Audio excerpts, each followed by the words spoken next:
I'd like to call to order the Capital Improvement Advisory Committee. Everybody is here except for Matt Tiemann and Marcus Davis. It's 6 p.m. on August 3rd. And so citizens communication. The Capital Improvement Advisory Committee welcomes comment on items relevant to the Capital Improvement Advisory Committee not already scheduled on tonight's agenda. In accordance with the Texas Attorney General's opinion, any public comment that is made on an item that is not on the published agenda will only be heard by the committee. No formal action, discussion, deliberation, or comment will be made by the committee. Each person providing public comment will be limited to 3 minutes and will be asked to state his or her name and address for the public record. Is there anyone wishing to address the committee?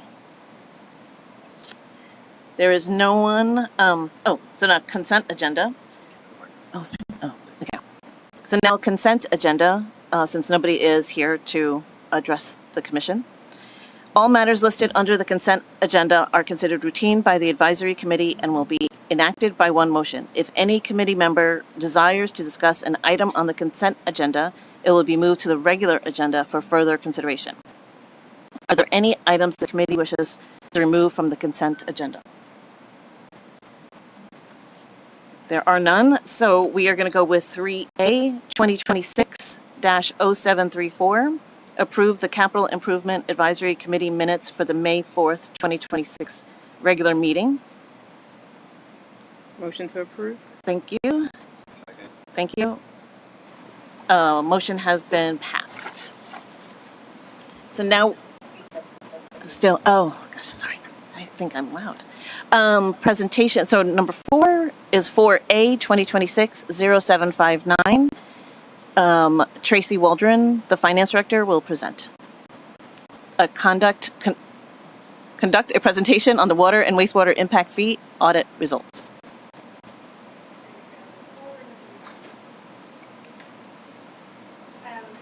So yes, Tracy Waldron, finance director, glad to present to y'all. I know that the full audits were provided in the packets, just hitting some of the highlights. So the audit for this fee is actually a new requirement. This is the first time we've had to perform this audit. It was also a first time for auditors, so we're all kind of running through the process. You'll see that the report is written differently maybe than you've seen audits look before, because it was very specific to this chapter in the local government code.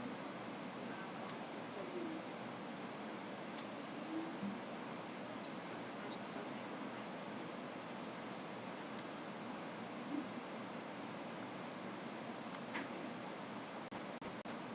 Alright, this audit is also required before we can increase existing fees.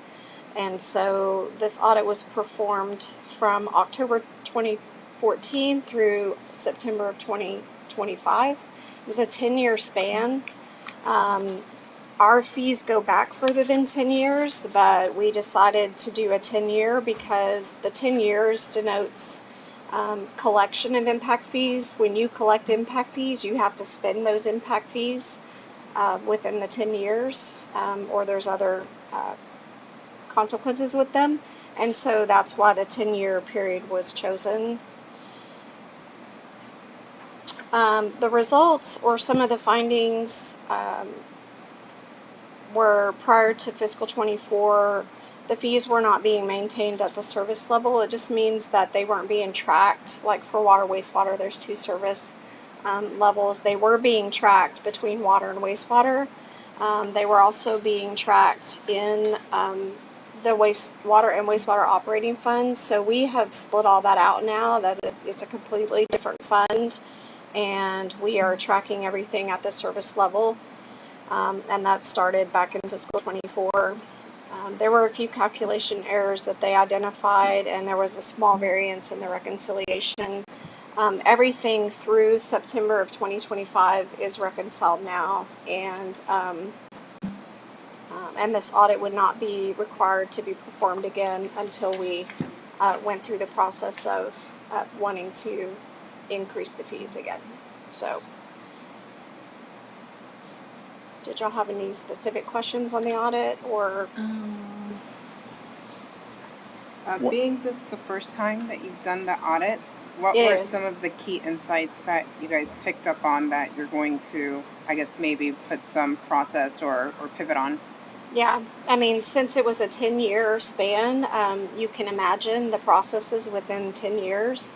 And I will say the processes that we are doing right now are within the last 3 or so years, much cleaner. Everything is filed. We were able to find things very quickly and easily. The further you go back, the harder it was. So I do feel like the memos that are being created and the process that we're using now is very easy for us to find that backup that in the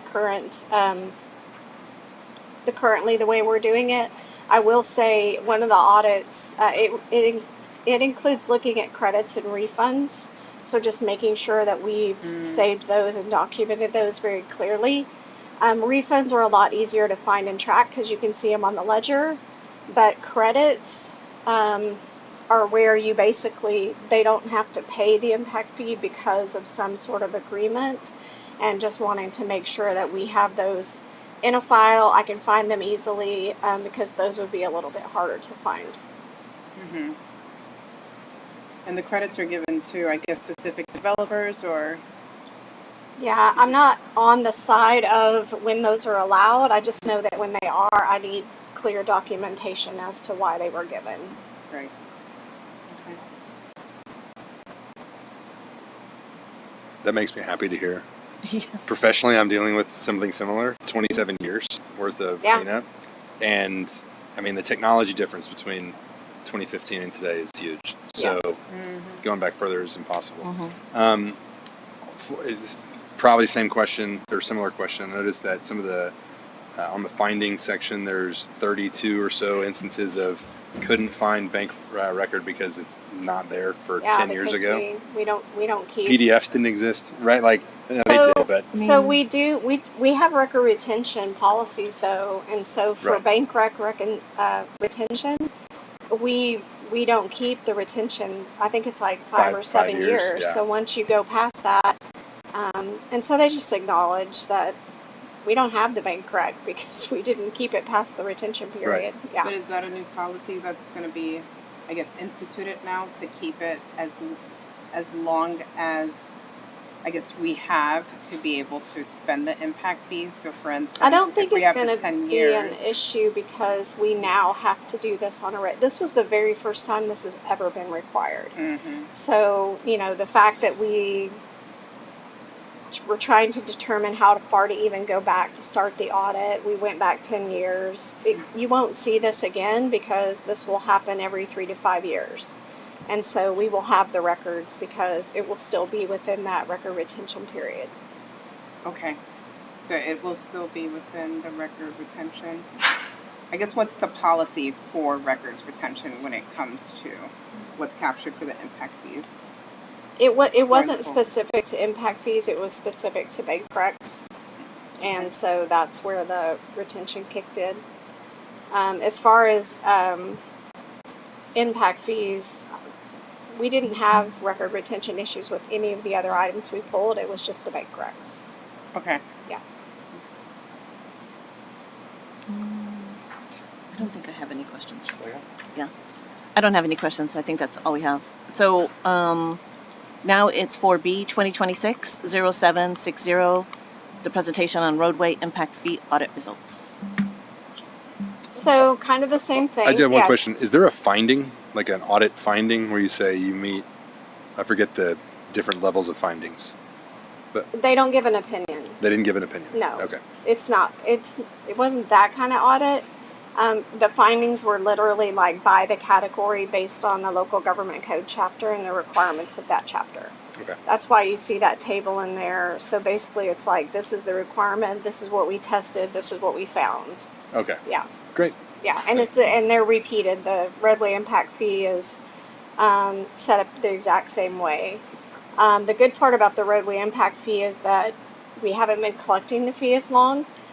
So the audit wasn't as long. It only went back, I think the first fees we actually collected were in 2023. So it was a shorter period of time that we were pulling data and looking at. And the only finding that they found on that one was you do have to have the fees in an interest-bearing account. It was not at one time, and that was rectified October of 2023 when we separated everything out, put that money in an interest-bearing account, and so that was really the only issue found.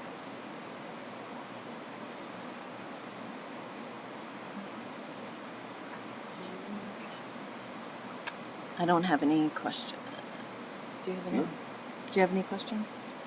No, I don't have any other questions. I had some notes here, but I think you talked about most of it. Like I said, that was a little bit easier because it didn't go back quite as far. I guess I do have a question. So, like, it says like there were no refunds requested within the testing period. I'm gonna say the clients, the people that are paying the roadway impact fee, do they typically ask, or is it something that you say we didn't use it? I mean, why would they?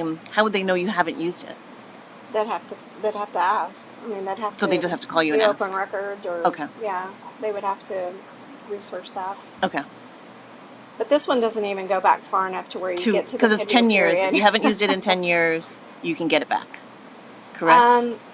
That is the law. Yes. Okay. Well, that was my question. Yeah. We have to? We were missing the, all those in favor. For what? I can't All hear. those in favor. Oh. Sorry. So we want to vote again. Yeah. Okay. So if there are no more questions, then I'd like to, I'll accept a motion. Motion to approve? Second the motion? There's no motion. There's no motion for There's no this, motion. right? There's Approved. discussion on it. Just discussion? Okay. Oh, wait, Okay. there is a, I'm sorry. Okay.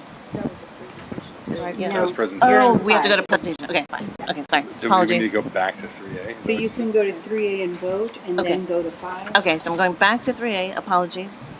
And we did accept the motion and Second. second.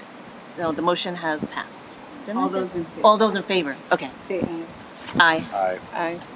Okay. And now we're going back to 5. 5A, 2026-0459, discuss and consider action on the 2026 water and wastewater impact fees update.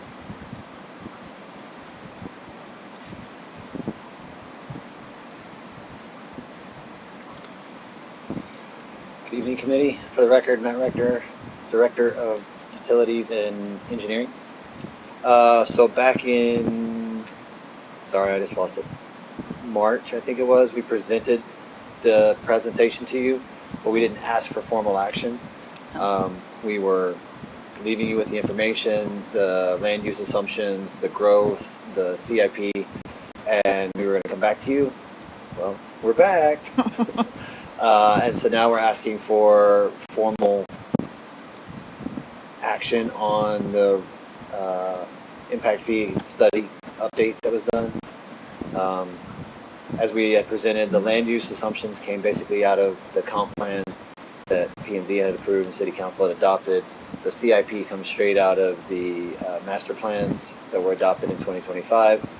And the growth is also indicative of the master plans that were done in 2025. So it's a high level overview, but I figured you'd already heard all the ins and outs. So that's me. So does anybody have any questions? No, we've been through it. Yeah. Pretty in-depth. Yep. So this action, well, how's this different from what we were just discussing in 0759 in 4A? So that was so the audit is now a part of the process. And so in order for us to go to City Council and ask them to actually adopt the update, we have to present the audit to them, showing that we have been good stewards of the money that we have taken in since we originally adopted. And so that's why those audits are now such an important part of the process. So there's really no difference. It all merges back together in the final process that we put in front of City Council. Okay. So a moment ago for 4A, there was no recommendations or anything given. Now for 5A, you're actually saying, now this is our recommendation based off of the audit, and this is Well, what we'd like to do. Sorry, to clarify, we're not asking you, so Tracy didn't ask you to approve the audit. I think the audit is just the audit. Right. The analysis is in there on how well we've done with expenditure of funds and tracking of funds and all that kind of stuff. What we're asking you to approve is the land use assumptions, the CIP, and the growth rates that we are using to update the ordinance for the city as we move forward with impact fees. Got it. Okay. So that's how the two align. Got it. Okay, thank you. No questions? No more questions? No. I don't have any questions. Okay. So I will ask for a motion. Motion to approve. Approve. Second? All those in favor? Aye. Aye. The motion has passed. Thank you. And it is 6:16 p.m. and I adjourn the meeting.